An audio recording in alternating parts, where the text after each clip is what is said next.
Morning everyone. Here we go. Day 2 of the cabin reassembly. So we just went and got some of the floorboards. What we're worried about is how much glass reinforcement we've done here that some of our floors and walls aren't going to be able to go back in. We're definitely going to have to modify some stuff. But this one here, we've got enough space there, so we've ended up okay this way. And then now we get this piece and we'll work our way from the floor up. Okay, we are hitting there. You can see that, guys. It's not really going in nicely. Remember, this is where we made the cut to get this piece out, and this is where we made the cut to get that piece out. So at the end there's going to be a couple of lines there, but we're just going to live with that. There's lines all the way where the joins are anyway. Then we're checking it for level.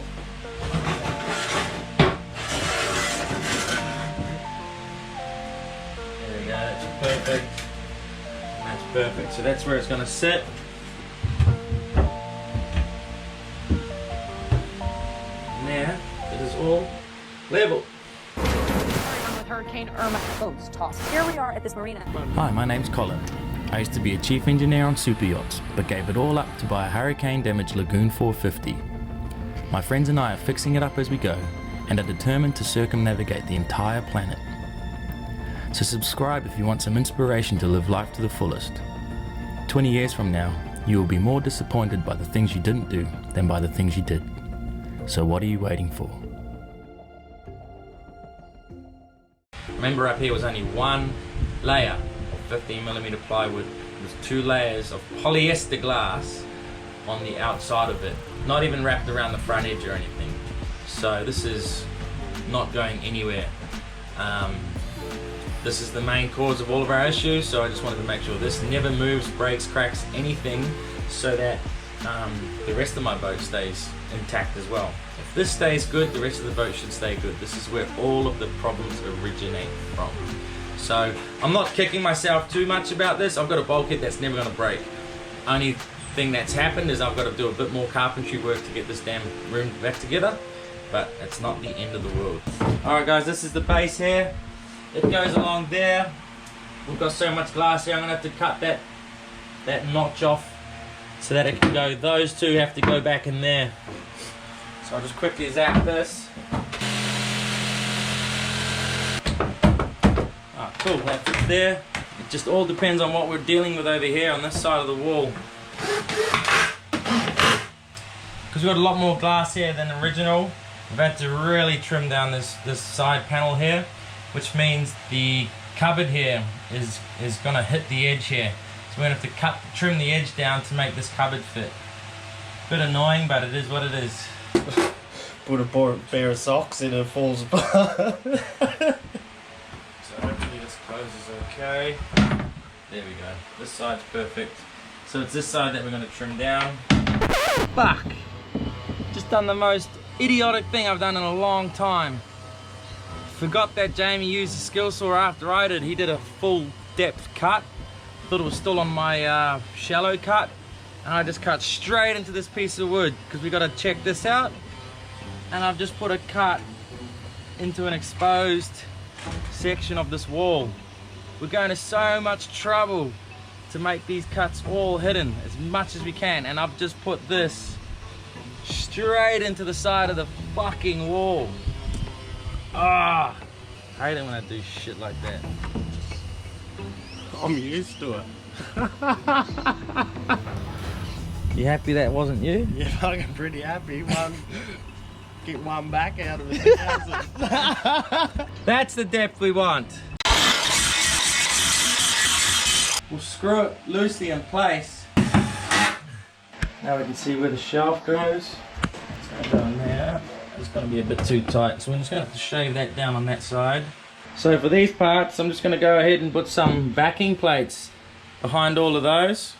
Now this is the tricky part. We're going to have to put a backing plate down the back side of that now, so that this piece here will have something to screw into, and then we'll have to put something up the join to cover it up. And then this is going to be the ugly cut here that's going to be visible until we put a nice bit of trim or something over the top. just as an example of exactly what we can use to cover up these cuts. So we can put screws either side of the cut here and just put something like that over it. Look how good that looks. Look at that. Looks epic. I can put it around. So we cut this inspection hatch out, which is gonna now double as storage. But like right around the edge of that, I can put this stuff. Look how tidy that looks. Put a mitre in the corner there and bus. So this is what we want. Might have to ask Lagoon if they sell this by the yard.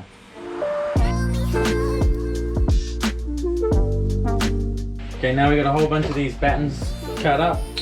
So we're gonna put them all over the place basically to carry all the old walls and shelves and stuff.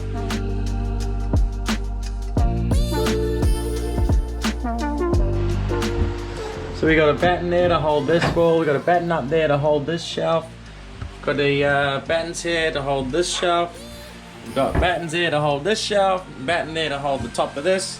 Now we're going to put this shelf in and put the drawer in to see how much of this we have to trim down, because remember, we're pushed off. This wall is now this way a little bit, so we just got to rip this one down a little bit so that these close nicely.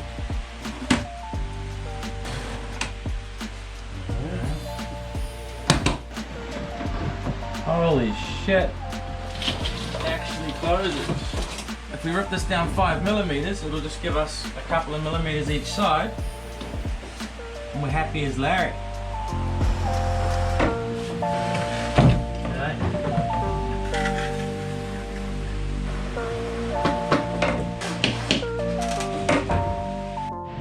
Alright, we're going to put this in for the final time now. Look how much material, it's a bit hard in the sun. Look how much material we took out of it. All of that. All of that. Little bits and pieces here. And all of this. Just to make room for the extra glass that we put in there. But, good news is that it fits. Yep, that went straight in.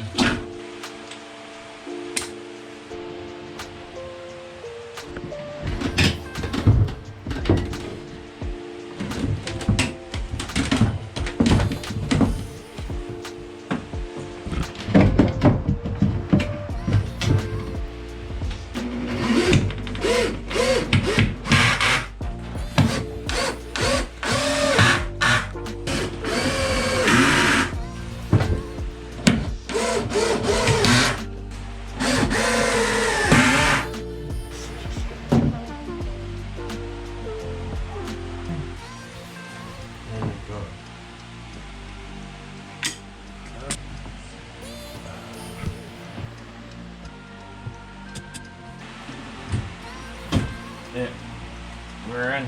Nice screws needed. Ow.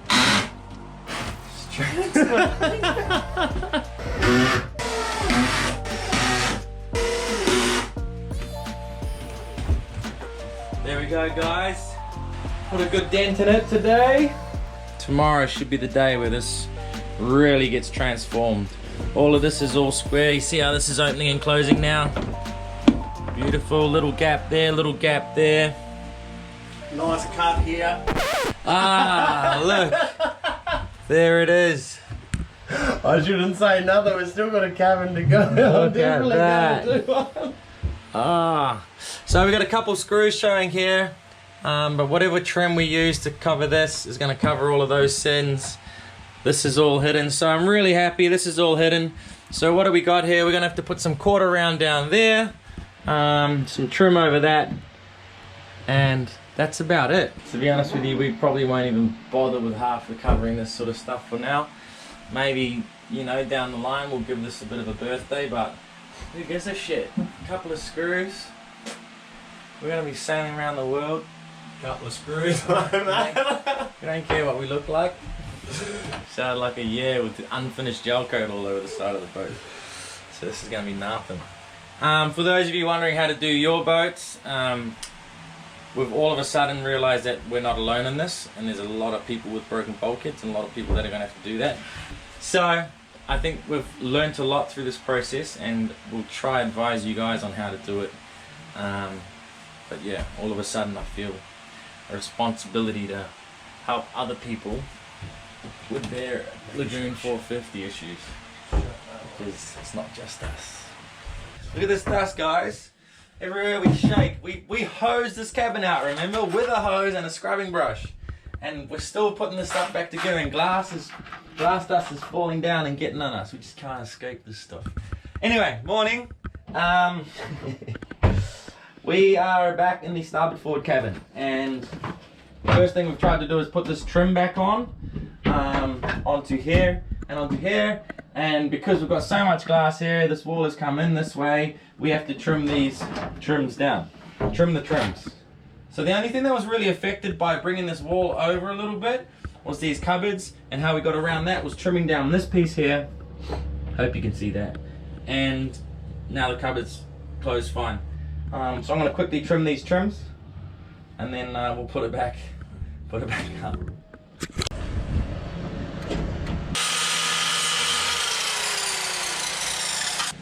I know a couple of you are going to give me shit about not wearing safety boots. My apologies. If I cut it off, you can say I told you so. If you're wondering about our backgrounds with this carpentry work, my dad's a builder, and I started working for my dad when I was literally 10 years old. He's a pretty hard Kiwi bloke, and worked me to the core since I was 10. Every holidays I was working for him, so I'm not bad on the tools. Jamie, his normal 9 to 5 is working in construction as well, out in the remote communities in Australia. He can tell you about. Yeah, mate. What do you do? Build out of the remote communities of Australia, like in the Northern Territory. What are you building with? Mainly steel, because it's, well, we call it cyclones, but hurricane season, it's like a hurricane area, so it all has to be for a category 5, and they go up very quick. It's like you can build one in like 2 months, if that. So sweet. So yeah, we're not bad on the tools, guys. I know we look a bit reckless sometimes, but we kind of know what we're doing. And on top of that, if you don't know me, I studied mechanical engineering at university, so I got a degree in mechanical engineering, and then I worked on super yachts as a chief engineer for 12 years. Well, this will be my 13th year. So yeah, we're not really just your average Joe blokes. This is really hard work. Takes a fair bit of skill to get this stuff done. Just in case any of you are thinking, oh, that looks super easy, it's not. Trust me. But yeah, I hope that didn't sound like we're trying to blow our own horns or anything. We're just trying to be realistic about what this sort of stuff involves, and it's pretty technical. And I'm really happy with how these cabins are coming back together, because we spent a lot of time thinking about where to make these cuts.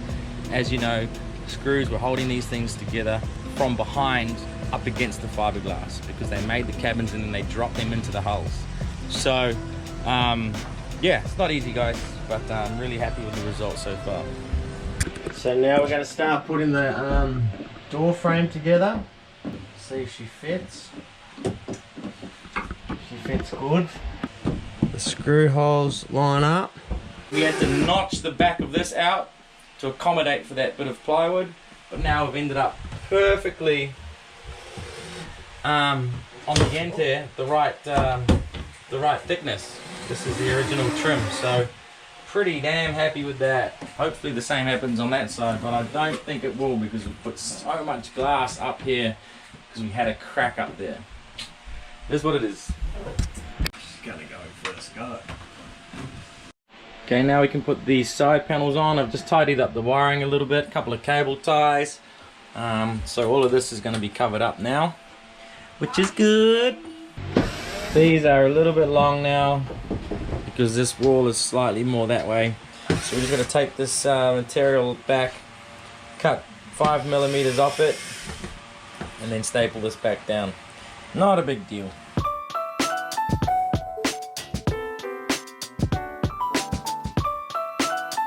So Jamie's just going to put that on. That's kind of the last thing to do in this room. I've started doing this area. So there's a lot to learn from us guys. We're sort of guinea pigging this, but we made this cut and then we realized that we needed more space to do all the glass work, so then we did this cut. So if any of you are gonna do it, you just do this cut straight up from the bottom. We were pretty smart about this. We cut it just below the floorboard level, but we left enough up to get a screw in here into a backing plate, so that this one will just have support back there.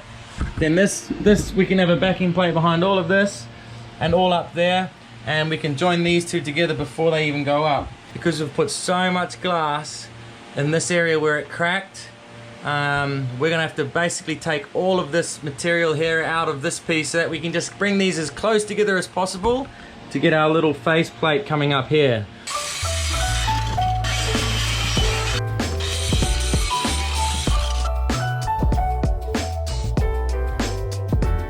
So I'm gonna have to do something a little bit tricky. I'm gonna have to just cut an extra groove in here with a circular saw so that this piece will fit in, and it'll make this part a little bit wider, but we've already checked that it's gonna fit and still be covered by the trim, so we got no dramas. I'm just gonna add 5mm to this groove here, and then we should be able to, oh you son of a should be able to get the new piece in.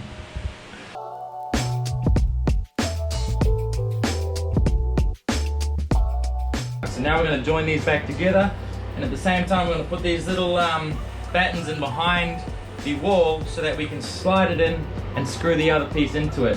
So pretty straightforward.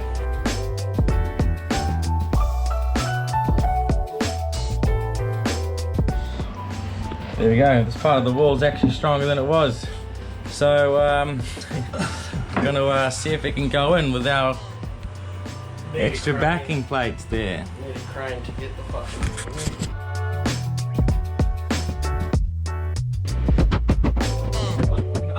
We're just going to make sure that it all works, and then when we do our C-trial, we're going to take this section back out. We're just going to put a couple of screws in here to hold it for now. Look how much material I ended up having to take out the back of it just to accommodate all of this extra glass. So let's just see. Hopefully we can slide it up there and into this groove here. Come on, baby. Oh yeah. Oh yes. Man, that is sexy. Is it? Yeah. Oh, it's gonna go up more. There, that's flush. Gonna get these later too, so just gonna check that. Yeah. Where? There. Yeah, man. There we go. Right, that wall's back together. Got a couple of ugly cuts here that are going to need some sort of trim to go over them. But now we're just going to temporarily again put this archway back together, just so you guys can see what it looks like, see how it goes back together.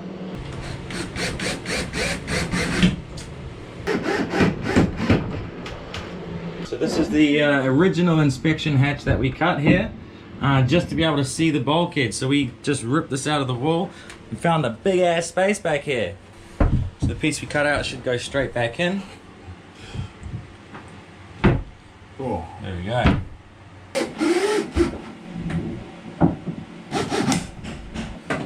Hold in there. There we go, guys. That's just sitting there. It gets glued back together. But hey, the cabin's back together, baby. Looks fucking epic. Alright, we'll give it a quick clean and then we'll do a final shot.